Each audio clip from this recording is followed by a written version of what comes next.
Kevin McCullar is the perfect example of a multi-year prospect who's gotten the most out of college basketball. This is Floor and Ceiling. Let's break him down. With Kevin McCullar, we have to start with his three-point shooting, not because this is what he's best at, but because it's what he has improved the most. The Kansas wing is taking more threes than ever, and he is making more threes than ever. As of this video, he is up to slightly above 38% from deep, which is by far a career best. McCullar is a fifth-year super senior, so it's important to analyze his entire college trajectory when it comes to breaking down his draft stock. In his first college season, when he played for Texas Tech, McCullar shot just one triple a game, and he made under 29% of his perimeter shots all year. As we'll break down in a few minutes, his bread and butter was on the defensive side of the ball, but he really struggled with his jumper. As a sophomore, he made 28% of his threes on 2 attempts per game, which is also very low. And then, as a junior and as a fourth-year senior, he shot about 3 triples a night, making around 30% of them. What we're seeing this season is very notable improvement, not just in terms of percentages, but also comfort level.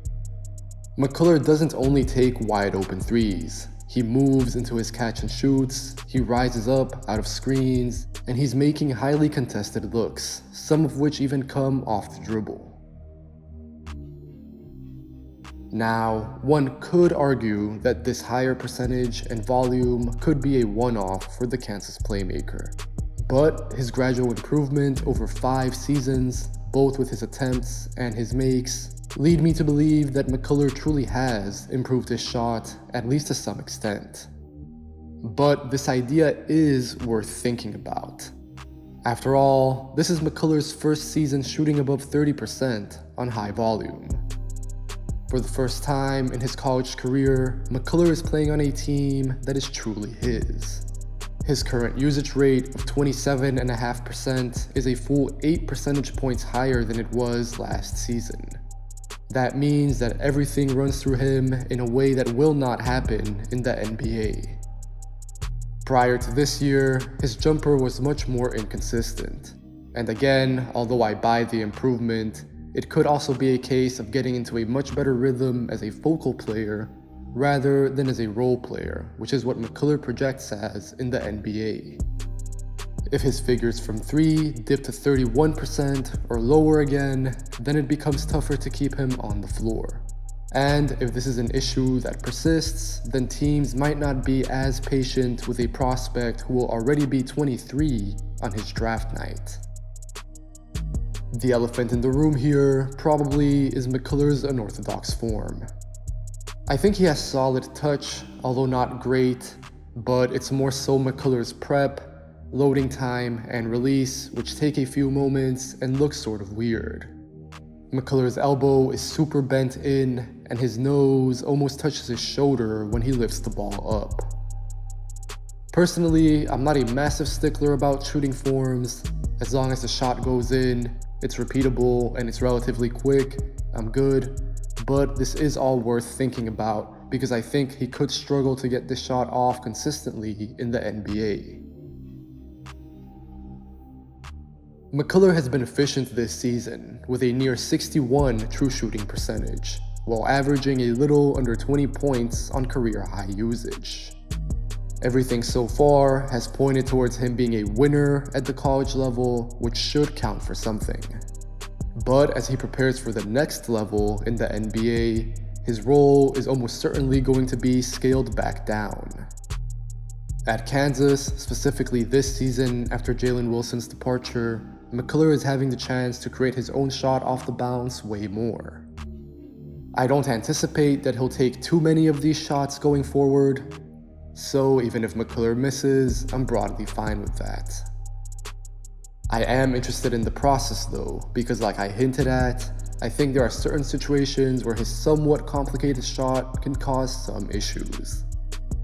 McCullar does not have a quick gather and release. It takes him an extra second to get the ball into his shooting pocket and then go up. so this can limit him off the dribble.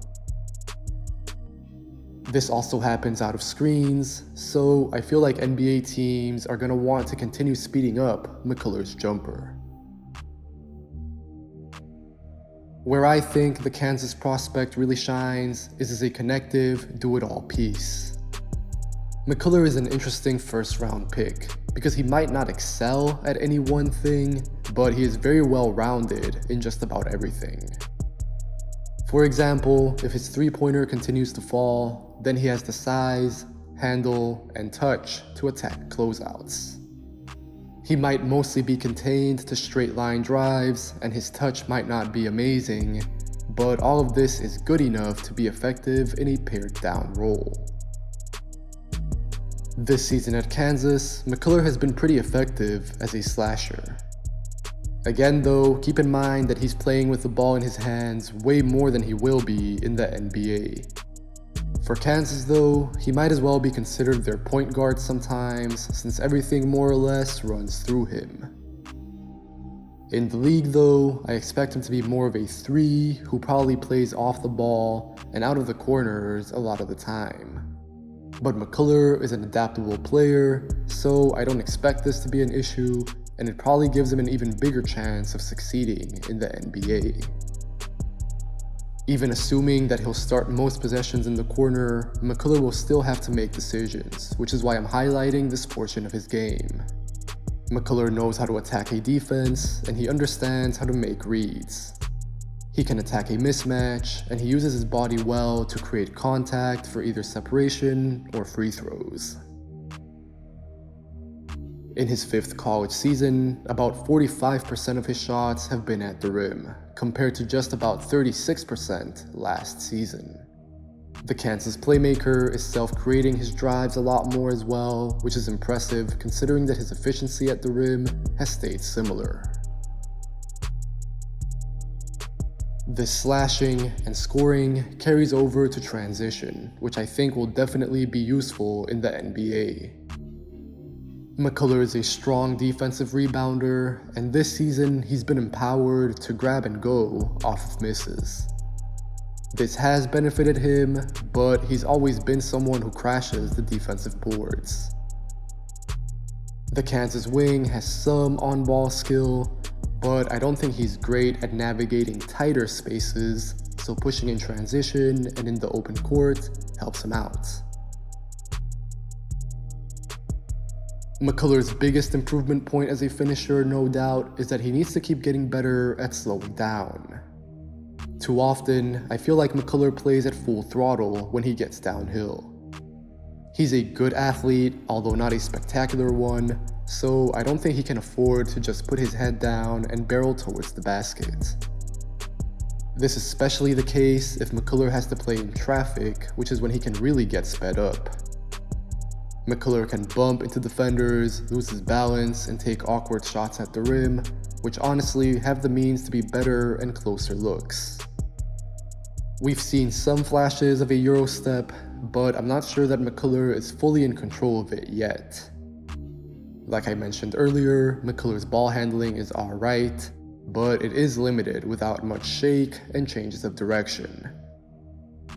Throwing in some more head fakes or feints could help him out, but most of all, I think it comes down to being better at changing speeds while he's on the move.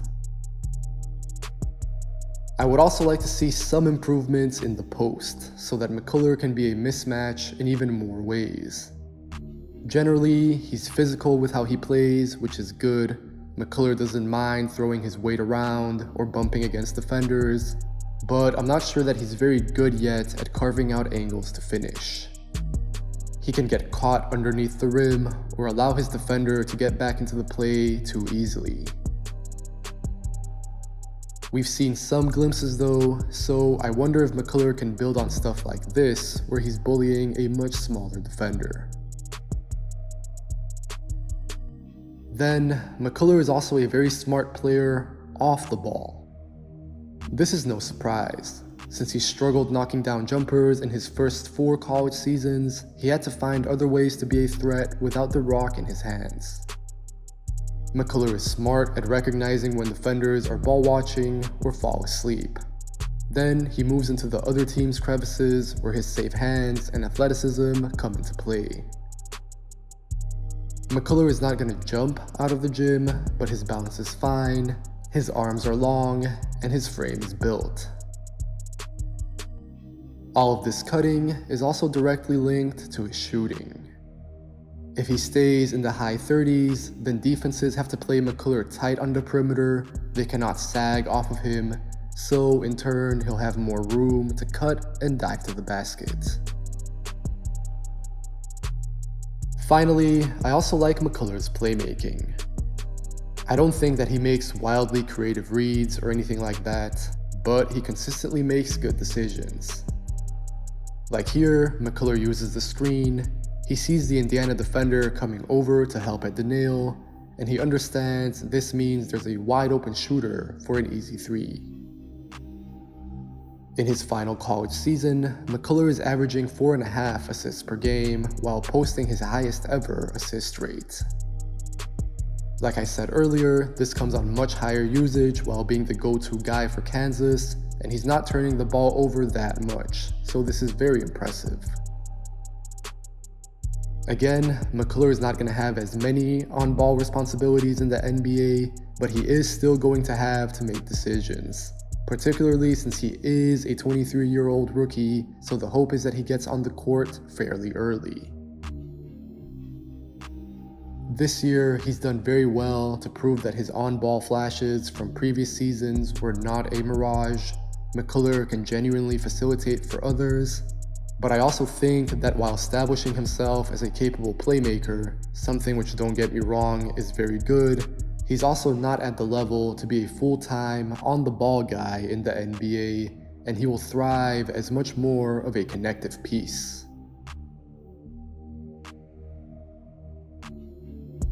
I'm going to keep it somewhat brief on Kevin McCullar's defense since we already broke it down in preseason. The long story short is, though, I have no concerns here, and I expect him to be quite good and versatile on this side of the ball. McCullar is averaging a steal and a half per game, and his current steal rate would actually be the lowest of his college career. However, he's still being very impactful, and this is directly linked to his much higher offensive load. We came into this season with 4 years already in different contexts of McCullar being a very high-level defender with the production to back it up. If anything, defense is how he made his name in the college game.